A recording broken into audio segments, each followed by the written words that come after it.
Что сейчас в моде? Как всегда быть на стиле? Гора новостей отправилась на модный показ, чтобы вы всегда были в тренде. И не благодарите. В башкирской столице 7-й раз проходит конкурс модных дизайнеров «Фактор Востока». В течение одного дня около 100 модельеров и дизайнеров представляют всем желающим актуальные новинки в стиле фэшн. Здесь не только одежда, тут большой упор делается и на аксессуары, и даже на макияж, ведь стиль виден именно в мелочах. Что модно в этом сезоне в плане макияжа? Я считаю, что красиво, когда длинные стрелки, нюдовые губы, когда хорошо прокрашивают скулы, красиво оформляют брови и наносят хайлайтер. А с каким макияжем, по твоему мнению, можно ходить в школу? Легкий такой, там, когда накрашены только тени, тушь и губы.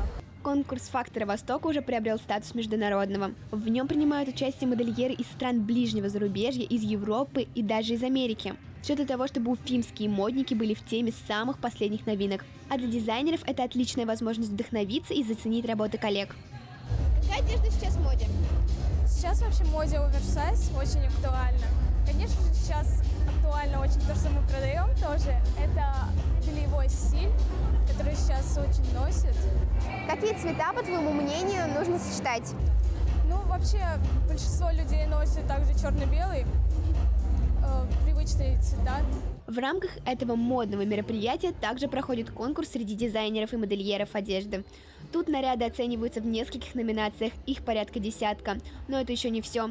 Лучшие модные коллекции будут представлены не только на подиуме «Фактора Востока», а продолжат дальше завоевывать модную индустрию. Оставаться актуальным в любое время года помогут правильные цвета в одежде, свободный крой и фирменная улыбка. Помните, мода меняется, а стиль нарабатывается. В общем, нужно интересоваться всем.